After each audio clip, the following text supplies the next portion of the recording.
All right, hi. So this is the second in a series of videos I plan to record to go over details about my particular solar and battery setup at home. The first video was a short drone shot of the setup itself, a flyover the solar panels and the battery pad, with just a little bit of detail as to what each part in the setup is. In this video, I'm going to focus on monitoring. And so basically, which tools are available and how did I put together some monitoring tools that I really like and have expanded on over the last several months. There are obviously many alternatives, but this is a particular setup that I'm quite happy with. And so I wanted to give a little bit of an overview of the components of the setup and what I can do with it and so forth. So just a quick recap of my setup if you did not see the previous video.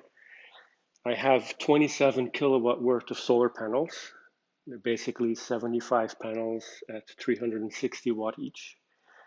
They're all tied together in a number of strings and connected to two SMA tri-power inverters that are each 12 kilowatt total power. And that then basically charges the battery pack, the PowerPack, Tesla PowerPack, which in my case is a single PowerPack system with 232 kilowatt hour of battery capacity. And that runs at 480 volts, so that there's a 480 to 208 volt transformer that then goes to the house panel, and then the house basically runs like any normal house would with a normal PG&E connection as well. In terms of setup, for my setup here at home, I basically picked a bunch of open source tools and put them together onto a Linux server that I run at home. And so as an overview, I use Grafana for dashboarding. Grafana is a very popular dashboarding tool that is used by many cloud providers and just in general people that want to monitor systems or environments. Grafana gets its data from InfluxDB in my case, and InfluxDB is a time series database, so it's a very simple to install piece of software that you send data to. It stores it as a time series setup, and then Grafana can run queries against it. And then in order to feed data to the database, I use Telegraph. And again, there are many alternatives to Telegraph, and there's alternatives to InfluxDB and Grafana. I'm just familiar with these. But Telegraph is an agent that is really easy to set up on a Linux server or any other server, and basically point to endpoints to collect data, preferably in a JSON format, and sends that into InfluxDB, and then you can create all the dashboards you want. Then in my case, I use Oracle Linux, and that is all installed on a small Supermicro server that is in my local server room in the house. As I said, there's many similar projects out there, so it's just an overview of what I'm familiar with. And also the reason I run it at home is because the Tesla site controller, which is where I get the most important data from, is local. And if the internet connection goes down, I'm not collecting data. And so that's why I want to have the server locally. And then also in some cases, not my problem, but in a number of cases, an ISP might not provide a static IP address or might not allow for inbound connections to your home. And then it's more difficult to collect data from your own site. But it's technically possible to run all this software on a VM in somewhere in a hosted or a cloud model without any problem. Right now, for me, the data sources are number one, the Tesla site controller. And so it's a small little server that's installed in my setup here next to the Tesla PowerPack. It has a 3G horn and basically sends data to Tesla Energy all the time. I think it's 4 times a second, somewhat similar to how the Tesla cars send telemetry data to Tesla as well. But this allows them to log into my setup remotely and create a microgrid and set up the power pack and monitor everything, do upgrades of the software and so forth. So it's a system that they need for access and monitoring. And it is also connected to my local network, so I can get to the local IP address and basically query data. The second site is the SMA site. So SMA has a website called ennexos.sunnyportal.com, which you can log into. I'll show you later. And it provides data on the inverters, how much they're generating each, how much the totals are, and also history. And then those are sort of the two main sites for technical data about the actual system. And then I also collect data regarding weather and air quality, because they do make a big difference in terms of how much power is generated from the solar setup. So I use AirVisual or IQ Air to get the air quality data from, and I use OpenWeatherMap to get data like wind speed and temperature, cloud coverage, and so forth, humidity and all that for the local area. I also have a Purple Air, but I'm not currently, it's connected to purpleair.com, but I'm not using that to collect data. I just use the other two sites, but it's certainly possible to connect directly to a Purple Air box and get the air quality numbers from that as well. I've done that in the past. I just rely on AirVisual right now just because it was easy. So why am I doing this? Well, for one, it's fun, but also it's important to know the history of the performance. How well does a system generate power when it's rainy? You know, what kind of cloudy days what can you expect when it's really cloudy versus mild clouds and so forth?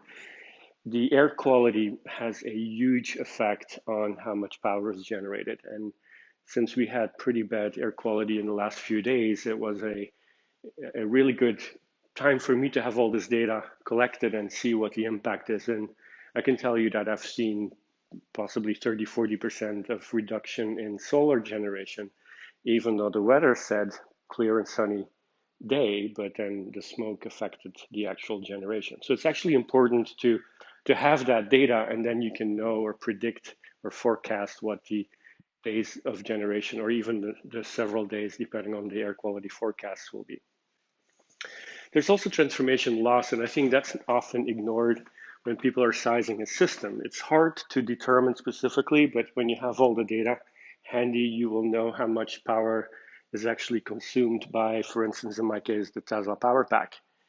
It's a lot of gear. It has a lot of fans built in. It has a bunch of motherboards built in. It has a cooling system built in. So it actually consumes quite a bit of power. And so let's say the solar generates 20 kilowatt at a point in time, it might be that the power pack itself consumes 1, maybe 2 kilowatt of that. And so how would you know if you didn't monitor for this? So actually monitor this. Then the other thing that is of interest to me is in a off-grid setup, so in electrically off-grid, I cannot feed electricity back to PG&E because I don't have a connection to PG&E at all. So when the battery is fully charged, it basically tells the solar inverters to shut off. And then any amount of energy that would be generated is basically lost. Now, it doesn't cost anything, but it's sort of wasted energy. And by being able to, again, sort of predict how much battery capacity I have, how much load I can start generating at a certain point of day, depending on the state of the battery and the amount of solar generation I have, I can automatically turn on and off bigger devices. For instance, my car, I have a Tesla car, I plug that in and I can automatically tell it to start charging and stop charging based on the state of the battery, based on the forecast of the solar generation and so forth. So maybe at 1 o'clock in the afternoon, I know that the battery will be charged in an hour, and I see a lot of solar energy being generated, so I can start charging the car already because I know that at some point in time later in the day, the battery will be charged right when the sun goes down, for instance. So those are things that allow me to really optimally use the energy generated. I also have a few Bitcoin miners, which is purely from a hobby interest point of view. It's really learning about how that all works, Bitcoin mining, and they consume a lot of power. And so each miner that I have consumes about 1600 watt of power when they're turned on. I have 3 of them. And so what I do is the same as with the car, depending on the load of the battery, depending on the generation of energy from the solar system, I turn them on and off. And so that way I can balance everything without having any concern that my battery would be too low for something else or so. So that's why I'm doing this primarily. And then, of course, I learn a lot by collecting this data and doing research on what something means and how something works. And by creating these videos, I hope that at least some of this information could be helpful to other people. And that's, of course, very, very important to me as well. Even though I have a PowerPack system, which is obviously not common for residential use, power walls operate very similarly. There's just smaller capacity. We're talking, maybe 13 kilowatt hour, and you can get a bunch of them connected. So in many ways, they behave similarly. And in fact, you'll see some of the APIs that I use to get data from the Tesla site controller are very similar to what the Powerwall provides to customers as well. So it's still, a lot of this data is very much transferable to any other system out there. A little bit of situational awareness here. I will have separate videos that go into more detail, but I did not have the option to be grid connected because the utility pole was 770 feet away. So in a separate video, I'll go into more detail on that. I also don't have a backup generator. And the main reason is the difficulty with town permits and so forth. And so I opted to ignore that for now. So basically, I'm fully reliant on solar and battery. And while that seemed a little bit frightening at first, after several months with this, including winter months, and having experience with it, and of course having a somewhat oversized system, certainly for the summertime, it's actually absolutely no problem, and I feel very comfortable with it. So it all worked out just fine. I also don't have a small house. This is not a off-grid, tiny house, fully disconnected thing. I do have city water. I have a small propane tank instead of PG&E gas, but I do have some utility connection. So I can say that I'm off-grid in sort of the popular sense of using the word off-grid. I'm not completely disconnected. And then also I don't have a very small home. It's a decent sized home with everything, normal appliances, and I have a server room because it's my hobby to play with servers and so forth, and I have lots of networking gear. So I actually use a lot of power in this house. So I need that power to back it. And of course I have a Tesla, so I need to be able to charge that as well. I have 2 Tesla chargers in the garage, and that's absolutely no problem. A few observations before I go into sort of detail on the specific things I collect. First of all, cloud coverage percentage hasn't really been very helpful. I think I need to fine tune that a little bit more and add the percentage humidity to it and see whether the combination of those two can help to predict the density or the thickness of the clouds and see how that impacts things. But I've been collecting cloud coverage and sort of overlaying that with solar generation data, and by itself hasn't been terribly helpful. But there's hills here, and so it could be that the weather observations for cloud coverage are slightly off with my specific location, and maybe it's a few miles away or something like that on the other ridge, not too far from here. What I found to be very important is the air quality index. I have noticed that in the last few days when the index goes above 100, that certainly when it got to 150 or so, that my solar generation went down like 30–40%. So the weather forecast was clear and sunny day, but due to the smoke drifting in from, unfortunately, the fires in the Tahoe area, it meant that we had really bad air quality, and I could clearly see on my graphs that it dropped 30–40% generation if you look at it across the entire day. And then, of course, there's the loss on the system. I haven't really quite figured out exactly how much that is yet, but I'll be able to do that. And then one example, which is a very concrete one, collecting all this data is very useful because in the earlier days of the system being online, the solar panel strings were not connected correctly or quite correctly to the two inverters, and there was a little bit of an imbalance. And so I saw that one of the two SMA inverters wasn't as optimal in charging throughout the day. And so the solar installers came over and looked at it and found a small imbalance and corrected it. And now both of them operate basically exactly the same at any point in time. And that actually gave me an extra 1 or 2 kilowatt of solar power that I otherwise would not have gotten.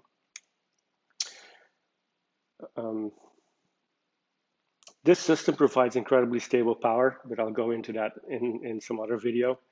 And as I mentioned earlier, it's really interesting to learn how everything works going through setting this up, and things like how the PowerPack deals with the solar inverters, what it does to turn off the inverters at some point in time and all that.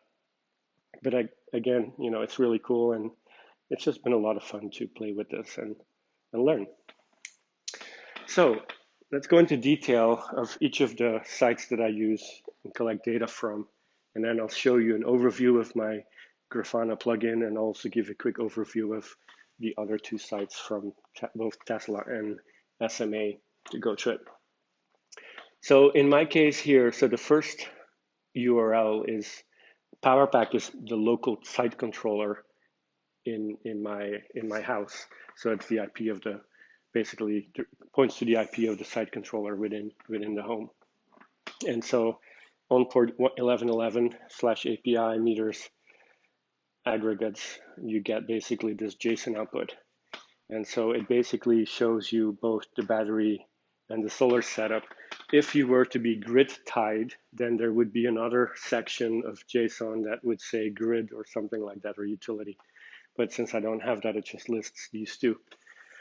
Now, there's a lot of data here, and I do collect all of it, but the more important pieces I sort of highlighted. So, of course, on the battery side, there's instant power.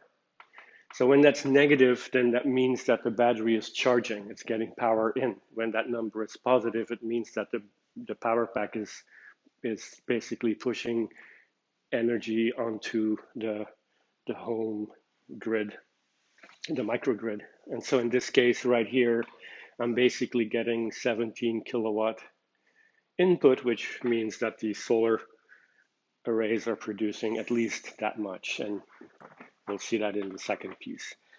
Then there's frequency, there's average voltage, there's current. So current is amp. So in this case, there's 38.5 amp on the electrical system. It's 479.99 voltage, 480. And the frequency is 60.13. So very stable. Then on the solar side, you see instant power is 19,933. So basically just around 20 kilowatt coming from the solar inverters, the two SMAs. Now the reason that this number is higher than what the battery says is because the house is probably being powered by the solar arrays as well. So if the house is currently using 2 kilowatt of power or needs 2 kilowatt of power, then that comes, I guess, primarily from the solar arrays, and all the energy goes to one, the battery, whatever's left over, and two to the house. So that's why you would see that difference. And then of course instant current here as well. So there's about 41.7 amp of current coming out of the inverters. So that's the first one, that set of data. The second one is very short. It's API system status SOE, and that percentage is basically the charge of the power pack. So it's currently 72.87% charged, similar to how the car would say it's at a certain percentage, the battery. This is exactly the same, really, as what a Tesla car would do. So right now, the battery in this instance is at basically 73% charge.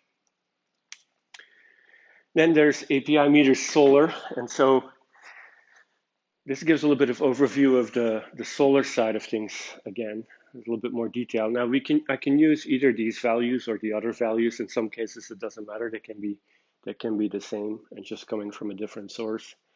But this is read through an AccuVim. It's a meter that has coils around the wires that go from the inverters to the PowerPack in the 480 volt cabinet.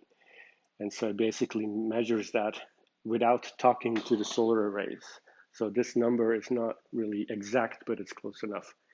And so it gives the same types of data, you know, the voltage and frequency and so forth. So we can pick either one. They'll be very similar, close enough. Then there's meters and battery. So this gives you a lot of data that's also read through an AccuVim. But then for the battery side of things, and again, similar data, I just collect all of it. So if I at some point need to look something up that I didn't collect in another measurement, I will likely have it from here.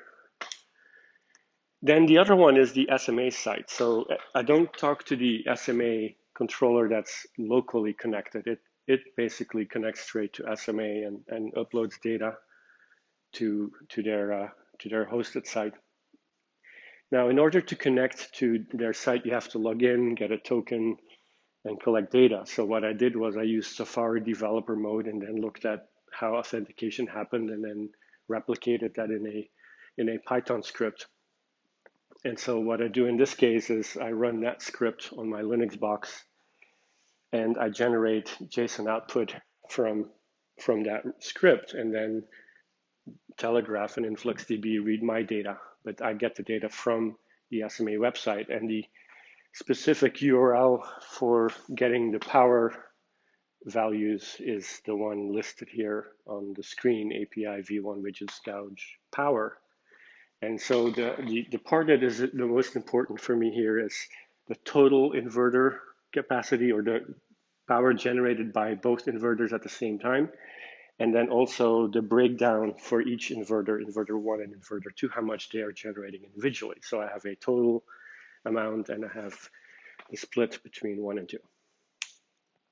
Then there's WeatherMap, OpenWeatherMap. So if you register, you get an API ID, just plug that in and your zip code, and basically you get, you know, this type of data. So, you know, in this case, it says smoke, what the temperature is, what the wind is, the visibility, cloud coverage, you know, things like that. And then of course, the location. So that's where I get part of my weather data.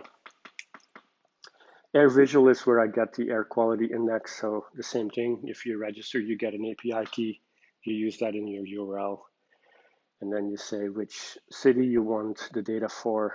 It spits out some JSON. You import that with Telegraph, and then you just look for AQI, and that's the number you get from the site. So next, of course, there's a lot more statistics I can collect and augment over time. I plan to create a GitHub project, and the various scripts, like the SMA script that goes and does the readout, the automation system that I'm building that looks at projected generation and battery state to turn things on and off based on the load they will have. For instance, the Tesla charger will use up between 11 and 15 kilowatt, depending on whether it's 1 or 2 cars plugged in, and the Bitcoin miners are 1,600 each. So if I turn 1 on, 2, 3 on or off, so I can kind of play with that. So I'll automate some of that and I'll put that on there. And then also promote change. The reason I'm doing these things is not to show off my setup. While I'm very proud of it, the real intent is to have lessons learned and the things I understand as a consumer, because I'm not a professional in this space. I'm just learning things. And the things I have to ask about and how the sizing works hopefully helps other people. So I think that doing microgrids, maybe not at the microgrid of one residence, but maybe for, a city block or something like that, I think is very important. And the current grid model is not going to work. And while I certainly will not defend PG&E at all. I have no interest in them in any way. The problem around electricity is it's much bigger than just one company or an institution. It's something that involves a lot more than that. And so just talking about how we have a bad state of the electrical grid and assuming a company like PG&E can independently solve the problems is probably, at least in my opinion, not very realistic. And I think there's a lot more to learn, and as much feedback as one can provide and things one can bring into these discussions, the better. So I think the model of local grids is going to be very important in the future. So what I'll do next for the remaining of this video is go through the SMA site, the Tesla site, and then walk through my Grafana dashboard.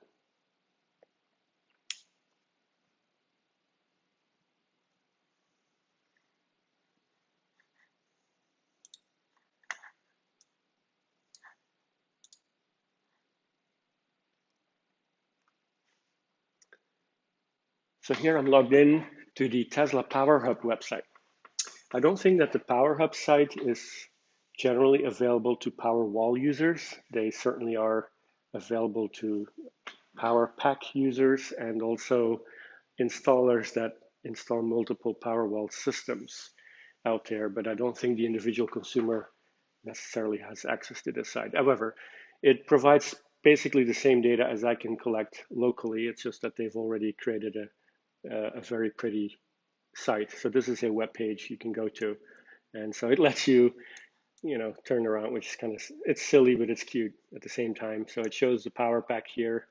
It shows that right now this one is live, and it shows it's at 90%, just over 90% charge state, which is 211 kilowatt hours of energy, and minus 13 kilowatt is it's basically being charged from the solar, as you can see. So then you see here the solar power being generated is 18 kilowatt, and these little yellow arrows that go to each side show that 18 kilowatt basically means 5 kilowatt right now is going to the house, and I have the Bitcoin miners running, and then the rest is going to the battery to charge it.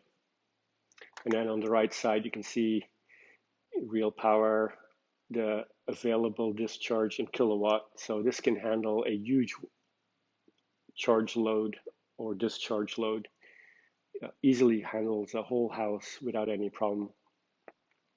How much is remaining, the full pack energy, the frequency yet again, and then also today imported. So today I've already charged 85 kilowatt hour of energy into the power pack, and it has generated 30 kilowatt hour of energy out to the house over the morning hours between midnight and like 7 a.m. And then the same with the solar array, and then the site itself, the house, real power, and the house already at 2:30 in the afternoon in this case has consumed 54 kilowatt hours since midnight. So this is the first of the sites that I have available to me.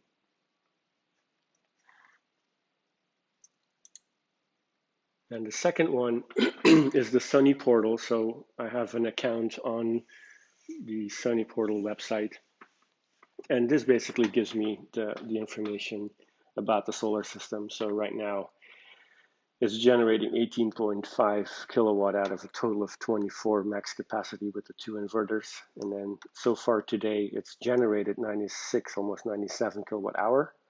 This month, the month of August 21, and we're in the last few days, last 3 days of August, and I'm just shy of 4 megawatt power generated. So that's a huge amount of power per month. And then just for this calendar year 21, end of August, I'm already at 24 megawatt hour of energy. And it has some other sites, so it has the details on each controller and the total website, some weather info available to me. And this is data that I collect as well, basically the single number of total generation, and then each individual inverter. And then here is my Grafana dashboard. And so let's go through that quickly. So the dashboard has a bunch of little panels, and at the top, so this is cloud coverage, which is the green line here. And then the bluish turquoise color is the air quality index. And you can see that the last few days it was pretty high, 160-ish. And then before that was in the 60s and 70s. And then the same today is a little bit higher than that. And then the yellow line is the solar generation, the total solar power. And so if you were to look here, if you take like a given day here, this would be like 22.7 max generation. And then if you then go here at a high point, you see it goes down to 20.9 when the air quality is really bad. And you can see here that the top point is 20.6 for the day. So it's basically at least 3 kilowatt at this particular point in time, 3 kilowatt of power generation lower than if there were to be no bad air quality here. So it has a huge impact. So being able to see this data will really help understand what's going on in the system.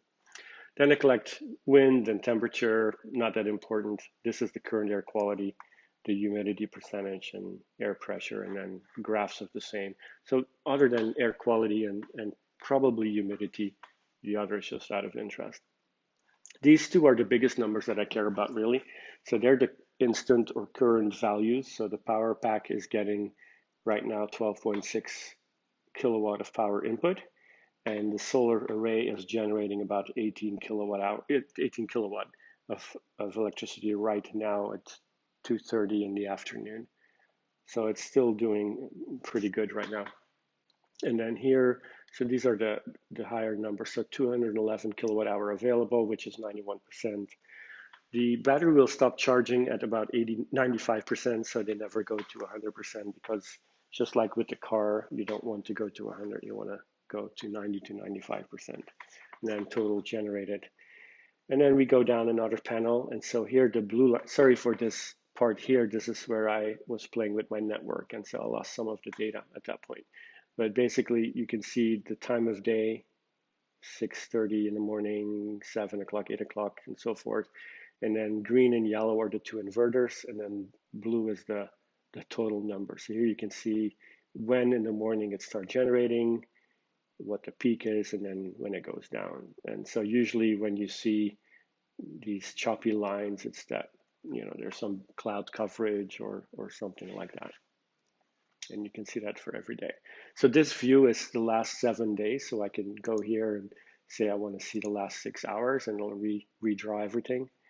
Or I can even go to last 30 days and it'll redraw everything to 30 days. It takes a few seconds, but there you go. So these two are network related. But you can see here how, at this point it was going 23.3, even 23.7, and then in some of the days here it was 20 and 20.7. So these are the bad air days. Let's go back to a normal view, last 2 days maybe. And so here you see that specific PowerPack number. So this is basically nighttime. See midnight, 3 a.m. So this is when above the zero line is that the PowerPack is producing energy for the house.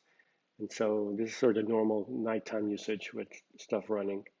And then in the morning around 7:30, 7:45, the solar panels are generating enough so that it starts to take over the house power, and then the PowerPack starts basically charging. And so you can see, it goes to charging at a pretty good clip and then back down. When you see these gaps, this is probably because something got turned on, maybe car charger or something like that. And then the same here. So this one in particular I know is because I plugged the car in at 7:30 until 9, and so you can see that very clean 12, 13 kilowatt of power consumption right there. So it's easy to see when something big is happening in the house. This is back to the solar generation, so it's the same as this previous line, but just a single line. Here's the hertz, so incredibly stable. When you see this go up, it's typically when the battery system starts charging. It slightly tweaks up, and I'll have other videos on this too, but what ends up happening is when the power pack is fully charged, the frequency shifts to about 61 hertz, and it signals the solar inverters to shut down. So they have a threshold programmed that when the frequency, the hertz of the electrical signal is too high or too low, then they shut off.